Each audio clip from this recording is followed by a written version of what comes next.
Masechet Bechorot, on va étudier Bezrat Hashem, le Daf Lamed Chet. On va commencer à la sixième ligne du début du Daf, d'Etnan. La Gemara, elle avait juste ramené un enseignement qui était enseigné d'une façon de témoignage. Elle avait dit on peut s'appuyer sur cet enseignement comme ce qu'on s'appuie sur l'enseignement du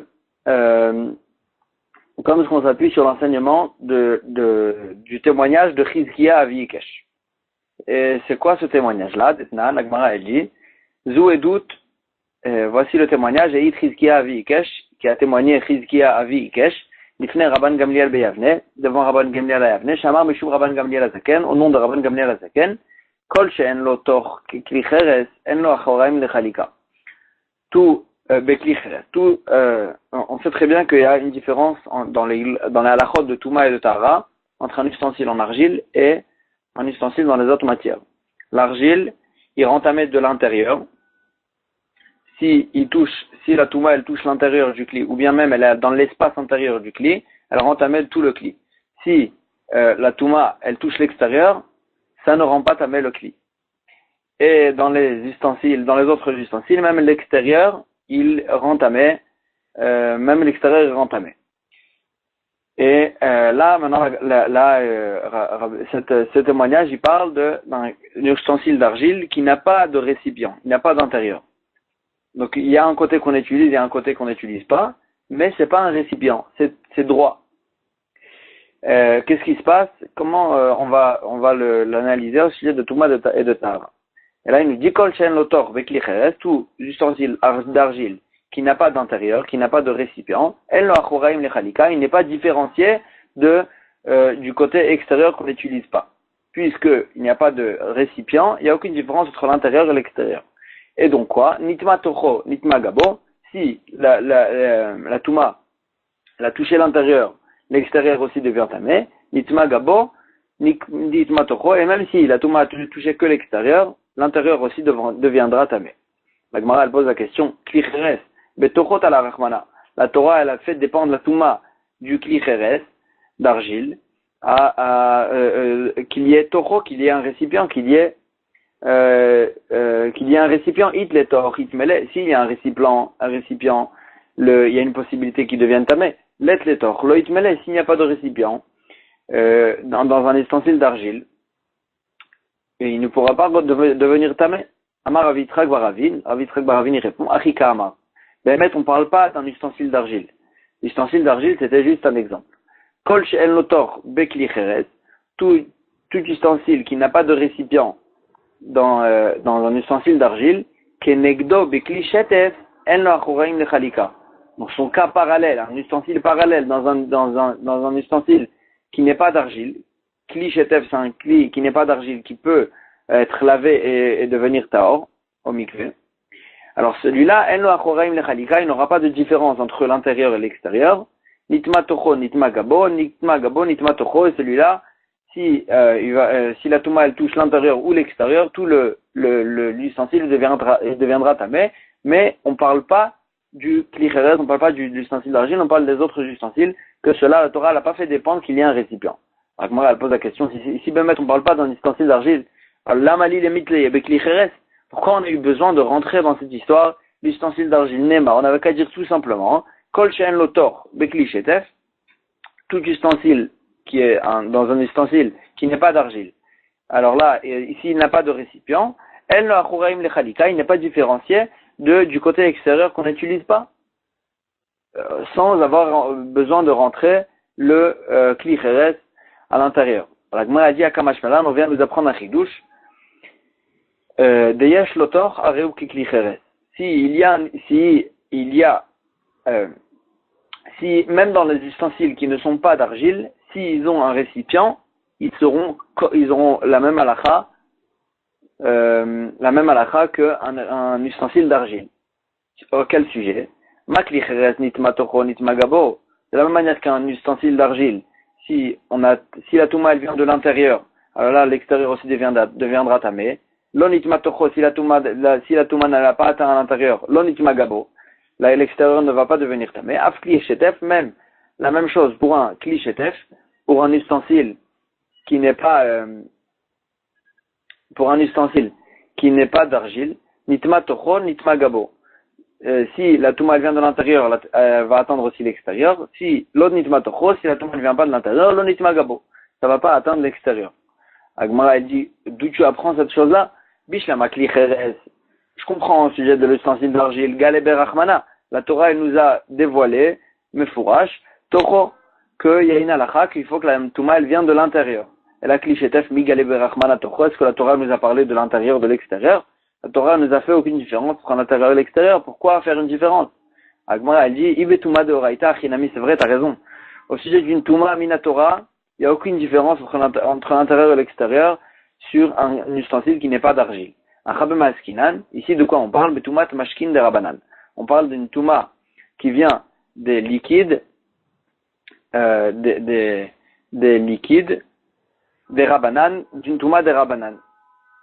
S'il y avait un liquide tamé, alors là, de ça on parle. Detnan, comme ce qu'on a vu dans la Mishnah, ce cas-là. Kilishinitma chorav bemashkin, un ustensile que son côté extérieur est devenu tamé avec des liquides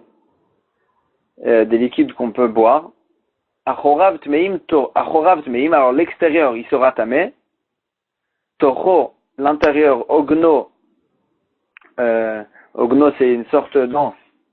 Osno, c'est aussi, excusez-moi, ogno c'est s'il y a, en fait pour faire la base de l'ustensile, on faisait comme un ustensile à l'envers pour mettre dessus l'ustensile. Comme un récipient à l'envers pour mettre dessus l'ustensile. C'est la base. Donc là, tocho, l'intérieur, ogno, donc cette base-là. Osno, c'est deux petites oreilles pour servir d'anse. Veyadav, et ici il y a une grande anse. Alors là, tout ça, théorim, ils resteront taor. Parce que la touma n'a atteint que de l'extérieur. Nitma tocho aussi, la touma l'a atteint de l'intérieur. Kulotame, tout l'ustensile, il est damé. Que ça,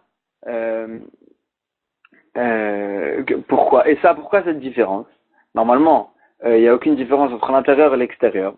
Alors, elle dit, elle explique. Demi de oraïta, parce que minatora ici, il n'y a même pas de touma.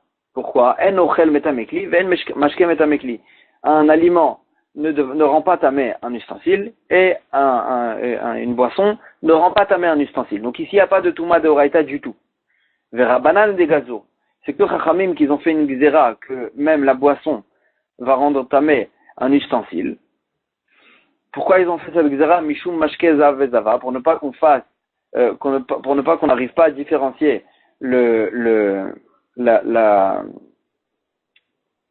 pour ne pas qu'on arrive à différencier le mashke qui sort, le liquide qui sort d'un zav, d'une personne qui a un écoulement, un homme ou une femme, que cela, c'est une touma de oraïta. Donc si on va dire qu'il n'y a pas de touma du tout dans les boissons aussi, alors là, on va pas arriver à différer. On va dire qu'on va arriver à dire que même le liquide qui sort d'un zav ou d'une zava, il ne va pas rendre tamé. Donc c'est pour ça que Chachamim ils sont venus, ils ont dit que les boissons aussi rendent tamé. Mais c'est qu'une touma midirabanan.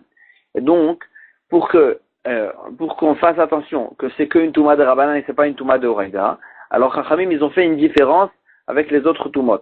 C'est vrai qu'on parle d'un ustensile normal qui n'est pas d'argile, mais pour qu'on différencie cette touma qui est que des rabanan des autres toumot, Ilkar Shavu Rabanan qui est touma des klicheres, ils ont fait cette Chachamim ils ont rendu tamé, mais ils ont rendu tamé comme la touma d'un ustensile d'argile. Là Shavu Rabanan qui est touma de oraïta, ils n'ont pas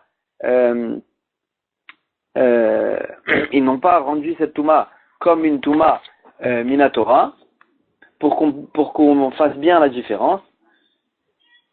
Que touma de oraïta de nafshe, comme la touma de oraïta de cet ustensile-là, que c'est pas un ustensile d'argile, et Avdu Rabbanan et Kera, Khamim, ils ont fait un équerre, une différence claire qui est écrit de l'ol isrof ale trouma vekodashim, pour ne pas qu'en fait, si on arrive à croire que c'est bémet une touma de oraïta, on va s'embrouiller, on va arriver à croire que c'est une touma de oraïta, et si il y a une trouma, un morceau de prélèvement, ou bien de kodashim, un morceau qui est kodesh, qui est censé arriver au misbéach, et qui va devenir tamé, on va se dire, il est devenu tamé minatora, et donc je dois le brûler. Et pour ne pas qu'on arrive à ça, c'est pour ça qu'on comprenne bien que c'est une touma que des rabanan, et qu'on ne devra pas brûler à cause de ça un morceau de Trouma ou de Kodashim, Chachamim, ils ont fait une différence claire que c'est vrai que c'est un ustensile qui n'est pas d'argile, mais ils lui ont donné le statut de Touba d'un ustensile d'argile. La Gemara, elle pose la question, Yahi, si c'est comme ça, En Lotor Nami Leavad Leekera, s'il n'a pas, même dans un cas où il n'a pas de récipient intérieur, Chachamim aussi, ils auraient dû faire une différence et dire, Chachamim, ils auraient dû faire aussi une différence et dire que si l'extérieur si l'extérieur est devenu tamé, l'intérieur ne va pas devenir tamé. Et donc si c'est comme ça, pourquoi Chizkiya il a dit dans son témoignage que il y a aussi ça touché l'extérieur, il n'y a aucune différence entre l'intérieur et l'extérieur, et même l'intérieur il va devenir tamé. Pourtant les Chachamim ils avaient qu'à faire une différence entre cet ustensile-là et les autres ustensiles qui ne sont pas d'argile.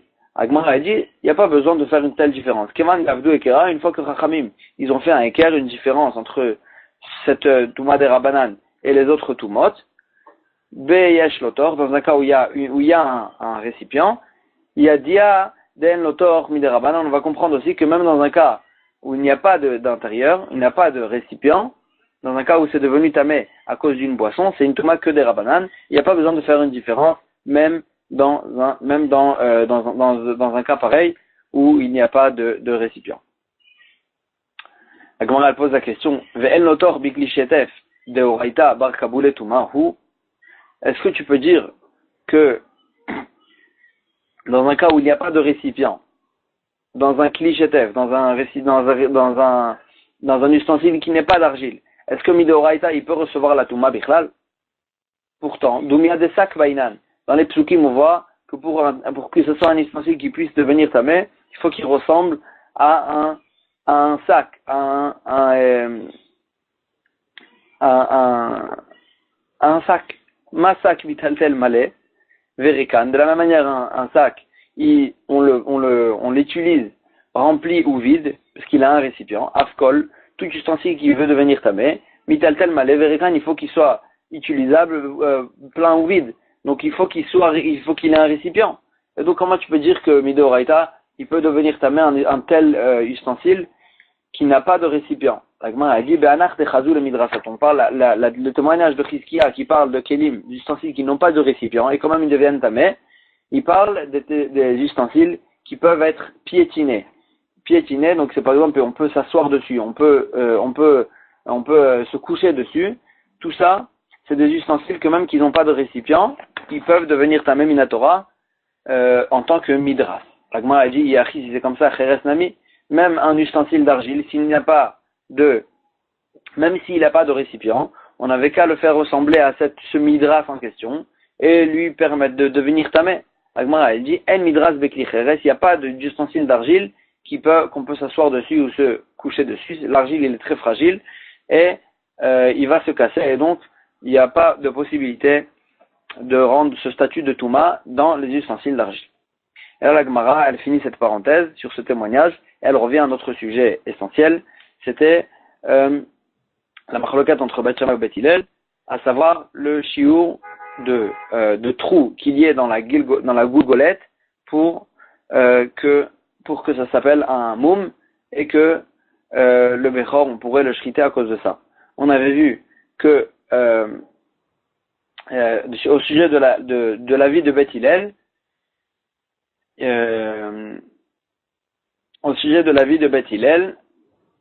le trou était un trou comme le shiur d'un sela.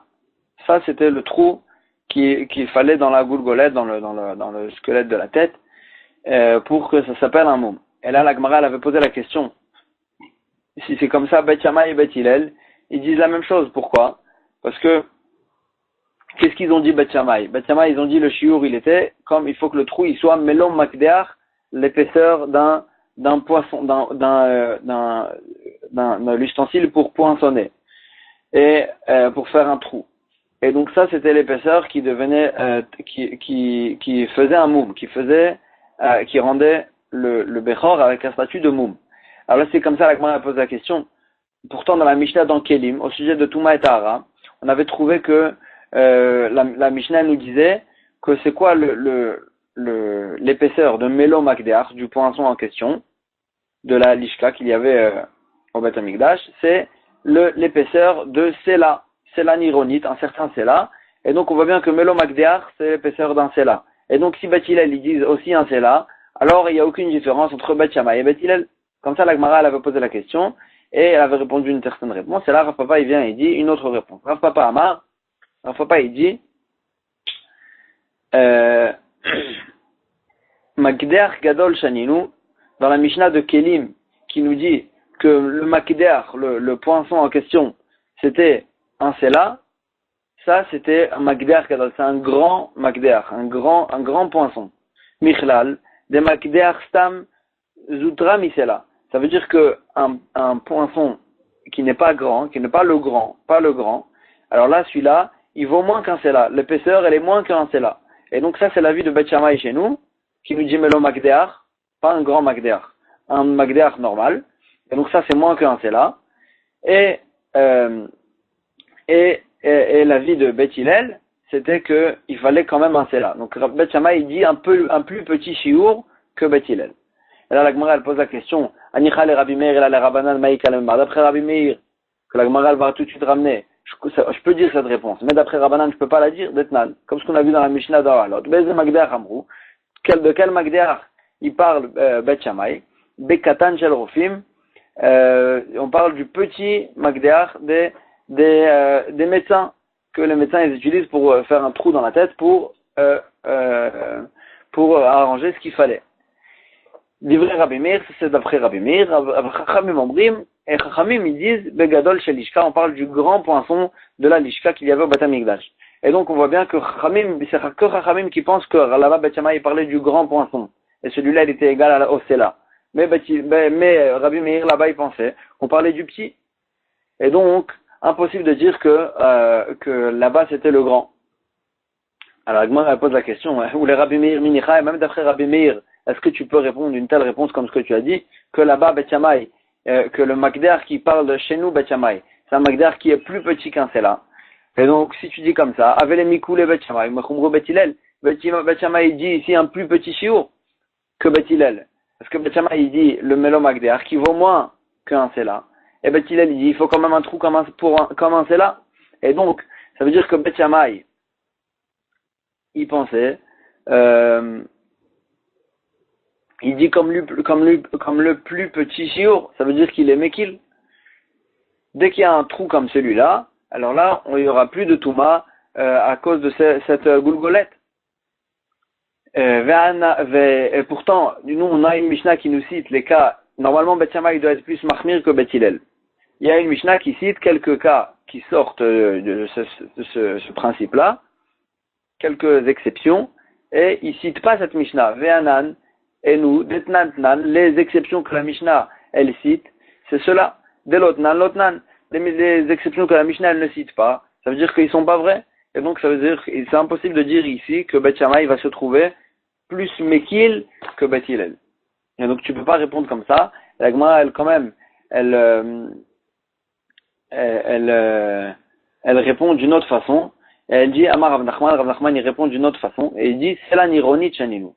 Quand on a dit là-bas dans la Mishnah que le Melo Makdeach, il était égal à un Sela, c'est pas un Sela normal, un Sela Nironite. C'est un Sela que celui-là, il est, que Makdeach Gadol, que celui-là, il est comme le grand Makdeach. Mais Sela Stam, un Sela normal, Zutram et Makdeach Stam, il est encore plus petit que le poinçon normal. Que le poinçon normal que les médecins ils utilisent. Et donc si c'est comme ça, quand on explique chez nous notre Mishnah, Melo Makdeach que Beth Shammai ils disent, c'est un certain shiur qui est plus petit qu'un Sela Nironite, effectivement, mais qui est plus petit qu'un Sela Nironite, mais le Sela que Beth Hillel ils disent, il est encore plus petit que le poinçon normal. Et donc Beth Shammai dit le grand shiur et Beth Hillel dit le plus petit shiur. Et donc on est revenu au cas normal que Beth Shammai il est plus mahmir que Beth Hillel. Et donc avec ça on conclut cette question. Il est plus mahmir que Beth Hillel parce qu'il va dire que la Touma elle va venir, même dans un cas, la Touma, comme ça, Batiama, il va penser que la Touma, elle va venir, que la goulgolette, elle va rester Tméa, tant que le trou qu'il y aura dedans, il ne sera pas comme le Magdéar, qui est plus grand que le trou que Beth Hillel dise. Beth Hillel dise, même dès qu'il y a un plus petit trou, déjà elle va perdre sa Touma. Là, on va prendre la nouvelle Mishnah, qui va revenir sur les moumim, sur les défauts du Bechor, qui lui enlève son statut de Bechor. Aris Shel Ain, donc les paupières de l'œil, chez Nikav qui a été troué, chez Nifgam qui a été abîmé, chez Nizba qui a été fendu. Tout cela, c'est un moum. Areb Eno, Dak, s'il y a dans son œil, Dak Tevalul Chilazan Nachash. Donc là, Dak, c'est un petit membrane qui empêche de voir. Tevalul, c'est un mélange entre le blanc de l'œil et le noir de l'œil. Chilazon Nachash, c'est un morceau de chair qui est dans l'œil et qui est en forme de serpent, de rampant serpent. Ve'enav, ou bien qui est un morceau de chair qui ressemble à un grain de raisin. Tout cela, c'est un moum qui dans le Bechor. C'est un défaut dans le Bechor. Et Tevalul, c'est quoi le Tevalul en question, qui est considéré un mélange dans le blanc et dans le noir, qui est considéré comme un moum. Lavan aposek basira, c'est comme un fil blanc qui sort, qui traverse ce qui entoure le noir de l'œil.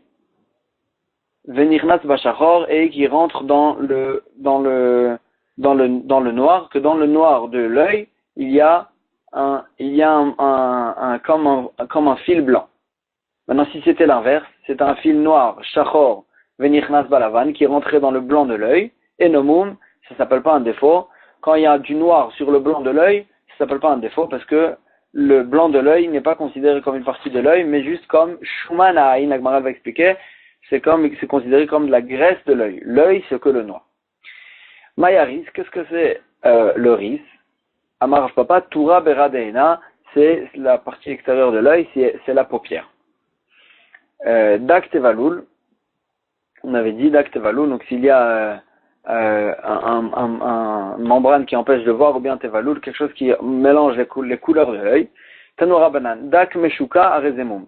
Si il y a un dak, donc un certain membrane qui empêche de voir, qu'il enfonce l'œil, ça c'est un défaut. Ça fait le moum, mais si il dépasse l'œil, il est au-dessus de l'œil, c'est-à-dire il n'est pas à l'intérieur, et le moum, il n'est pas considéré comme un défaut. Vatania Ipra, la Gemara, elle dit, pourtant on a une braïta qui nous dit exactement l'inverse.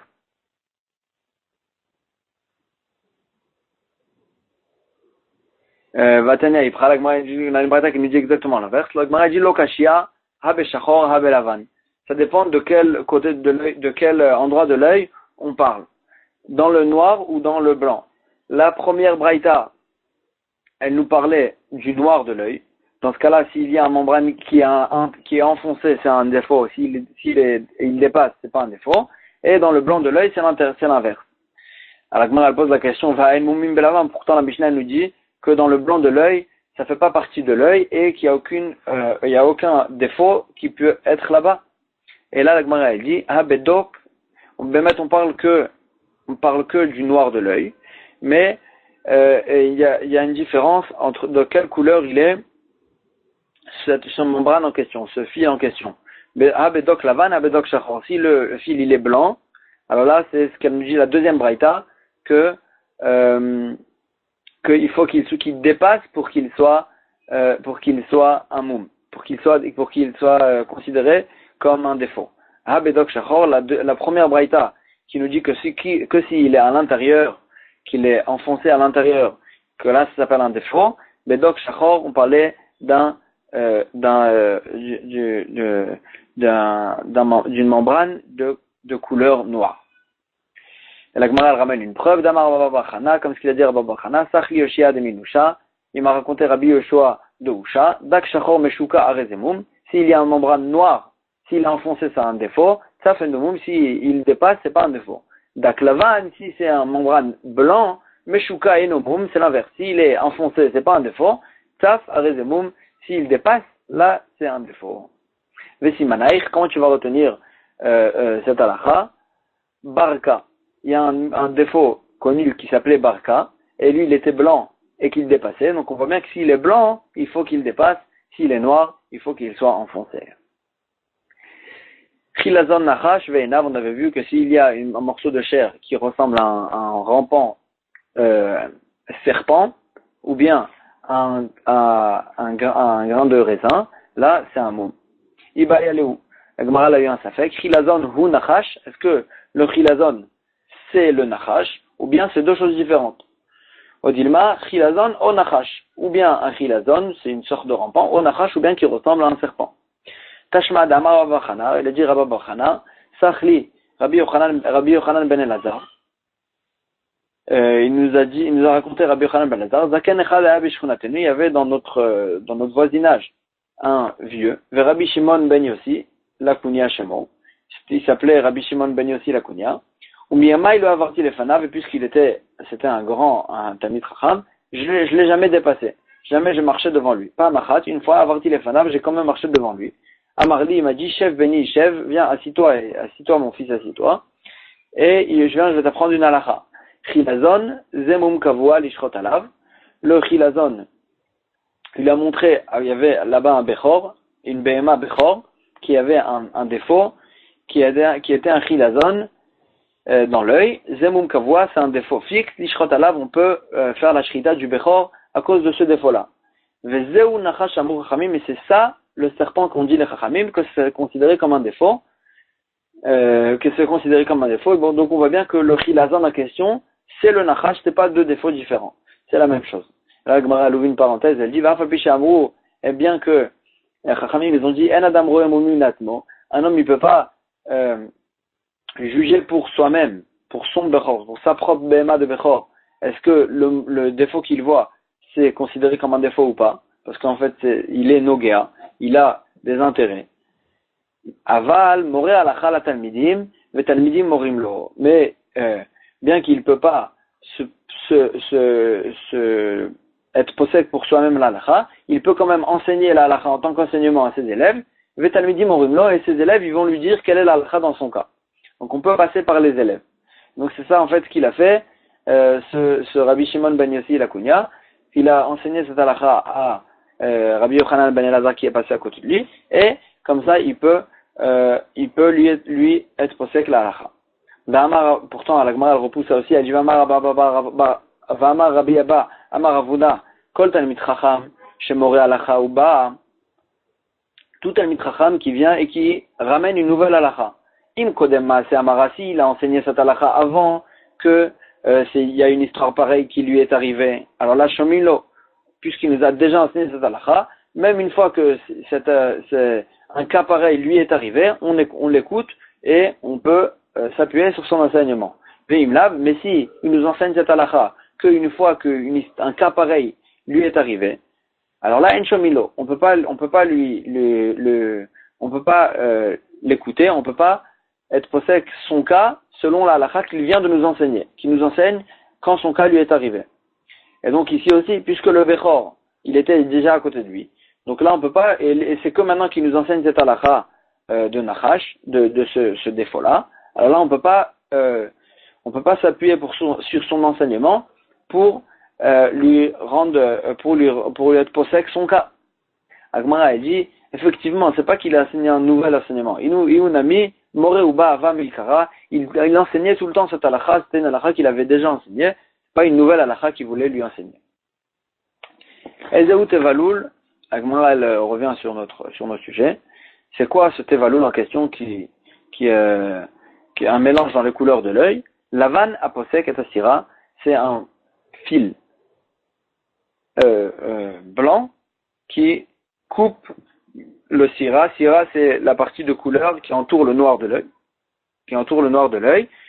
et ce blanc, il passe du blanc de l'œil jusqu'au noir de l'œil à l'intérieur, et si c'est un fil noir qui sort et qui va dans le côté blanc de l'œil, celui-là, on avait vu dans la Mishnah, ça s'appelle pas un défaut. Matnitin Mani, la Mishnah va comme qui? Rabbi aussi, ça va d'après Rabbi aussi, Detania, la van venichnas vachachor, si c'est un fil blanc qui rentre dans le noir de l'œil, ou bien shachor venichnas balavan, même si c'est un fil noir qui rentre dans le blanc de l'œil, à rezemoum, d'ivré Rabbi Meir, d'après Rabbi Meir, c'est considéré comme un moum, même dans un cas où c'est un fil blanc.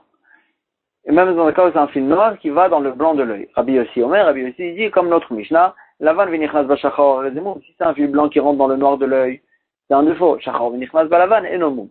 Le noir, un fil noir qui rentre dans le blanc de l'œil, et nomoum, chez moumim belavan, parce qu'il n'y a pas de défaut dans le blanc de l'œil. Le blanc de l'œil n'est pas considéré comme une partie de l'œil.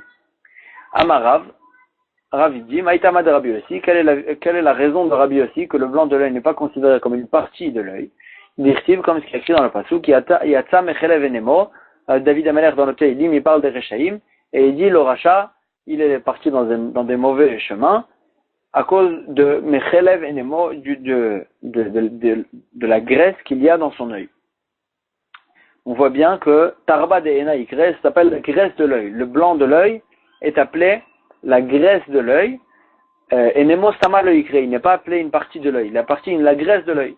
Et donc on voit bien d'ici que le blanc ne fait pas partie de l'œil lui-même, c'est que la graisse de l'œil, et c'est pour ça qu'un défaut là-bas n'est pas considéré comme un défaut dans l'œil. Ve Rabbi Meir Maïtama, et donc comment comprendre l'avis de Rabbi Meir qui dit que même là-bas, un défaut est considéré comme un défaut. Agmara a dit, Maï Lachon Tevalul, c'est quoi Tevalul? Ce défaut en question qui est considéré comme, qui est appelé Tevalul, Davar Ameb Balbel et Aïn. Quelque chose qui mélange, qui embrouille les couleurs de l'œil, et donc ça change rien de quel côté c'est, du blanc ou du noir. L'œil, c'est tout le temps noir sur blanc, et si il y a dans le blanc aussi une autre couleur, c'est quelque chose qui embrouille les couleurs de l'œil, et même si l'œil c'est que du noir et le blanc c'est pas considéré comme une partie de l'œil, mais puisque l'œil il est censé être noir sur blanc et là c'est mélangé, alors là c'est considéré comme un défaut dans l'œil. Nouvelle Mishnah aussi au sujet des défauts dans les yeux du Bechor. Chavarvav, c'est comme des gouttes blanches dans l'œil du Bechor, Ve'amaïm, ou bien un œil qui tout le temps il sort des larmes. Hakouim, si c'est fixe, c'est un défaut fixe, là ça s'appelle un défaut. Et on pourra shriter le Bechor à cause de ce défaut-là. Ezeu chavarvar akavua, comment on va savoir que c'est un chavarvar, un défaut chavarvar qui est fixe? Kol shishash monimium, si il y avait ce défaut dans l'œil pendant 80 jours.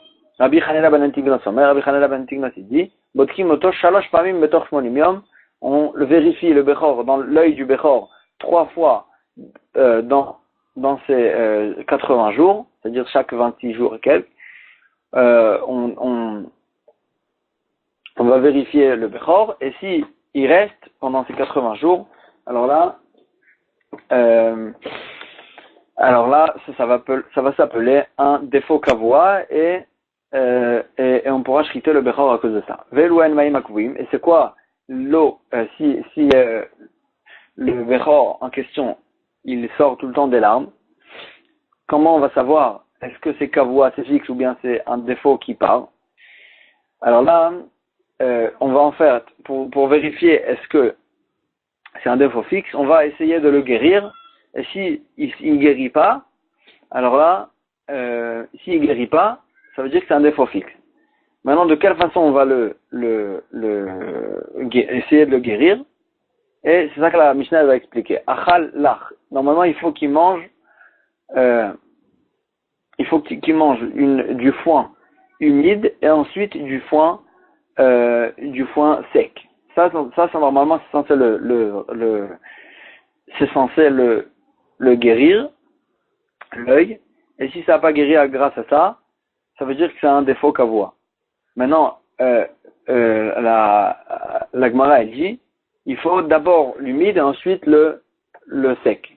Si achal lach veyavesh, s'il a mangé du foin humide, donc le foin humide, quand on parle du humide, c'est qui a grandi en hiver, veyavesh, et en même temps il a mangé aussi du foin sec, donc qui a poussé en été, shel geshamim,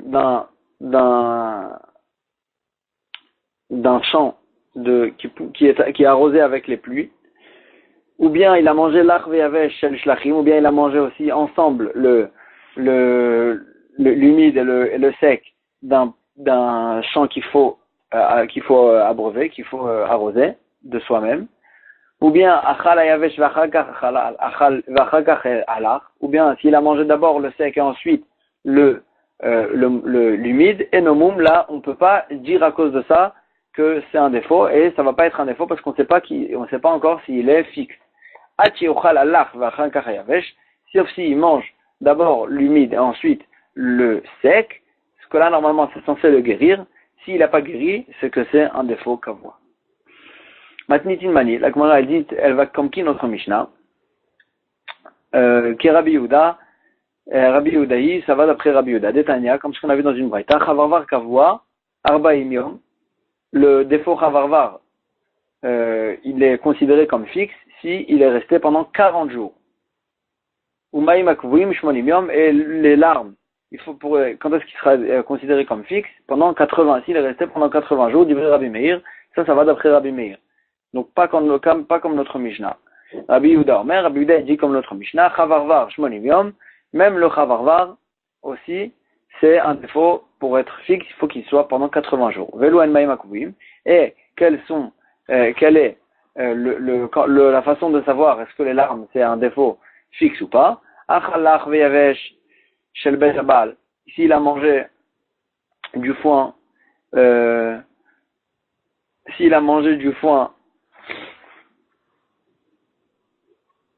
d'abord l'humide et ensuite le sec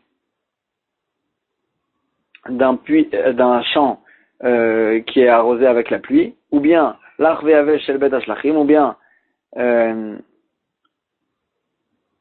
d'abord l'humide et ensuite le sec d'un champ qu'il faut l'arroser, ou bien shachal yavesh vachakar chalach, ou bien d'abord il a mangé le sec et ensuite l'humide. Enzemum, là on peut pas savoir de cette façon-là que c'est un défaut kavua. Achiochal yavesh achar alach, il faut qu'il mange du sec après de l'humide, et là et il faut que ça soit aussi d'un champ qui est arrosé par la pluie. Veyeshno shalosh chodashim, et pendant 3 mois, ici il fait ça pendant 3 mois, et quand même ça reste, ça veut dire que c'est un défaut kavua. La Gemara elle dit pourtant, donc là dans cette braïta il faut que ce soit un champ qui est arrosé par la pluie. Pourtant dans notre Mishnah, dans notre Mishnah elle nous a enseigné un champ arrosé par la pluie ou par les gens ou par le propriétaire. Les deux ils marchent pour vérifier. Comme ce que la Braïta nous a dit, comme ce que notre Mishnah nous a dit, achal lach veyavesh shel geshamim, lach veyavesh shel bet hashlachim, il a mangé lach veyavesh de geshamim et de bet hashlachim, ça ne marche pas, sauf s'il a mangé d'abord lach et ensuite yavesh. Et donc on voit bien qu'il n'y a aucune différence entre de quelle façon on abreuve le champ. Agmar a dit chasurem et chasra vachiktane, il faut rajouter de l'homme dans notre Mishnah, achal lach veyavesh shel geshamim, qu'il a mangé d'abord l'humide, ensuite le sec des pluies, d'un champ de pluie. Arezemum, là c'est un défaut kavua. Mais s'il n'a pas guéri. Bet hashlachim, si il a mangé cette façon-là, cet ordre-là, mais c'était un champ de bet hashlachim, un champ qui devait être arrosé, et no mum, il ne s'appelle pas un mum kavua. Vedik Shamim Nami, et même un champ qui est arrosé par la pluie, alors là il faut qu'il prenne que dans cet ordre-là. Achal yavesh vachakar achalach, et nomum, s'il a mangé d'abord le sec, ensuite l'humide, c'est pas considéré comme un défaut. Achiochal yavesh vachakar achalach, sauf s'il mange du sec après qu'il ait mangé du foin humide. Et c'est que de cette façon-là que ça marche pour vérifier. On a vu dans la Mishnah qu'il faut qu'il fasse cette vérification pendant 3 mois. Et ni la Gemara elle dit, pourtant, on a vu dans une braïta autrement.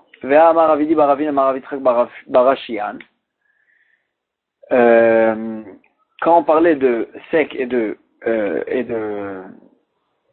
quand on parlait qu'il fallait le faire manger de l'humide et ensuite du sec, on parlait des mois Adar et Nissan, l'ach. Les mois de Adar et de Nissan, c'est la fin de l'hiver. Là, c'était humide. Elul Vetishre, la fin de l'été.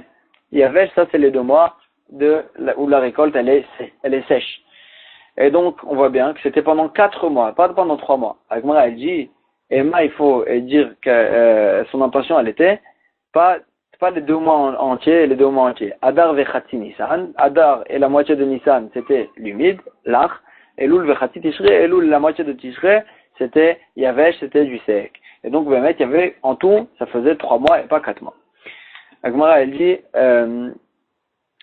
elle a un safek sur le moment de cette bidika, de cette façon de vérifier est-ce qu'on peut le guérir ou pas. Iba yaleu.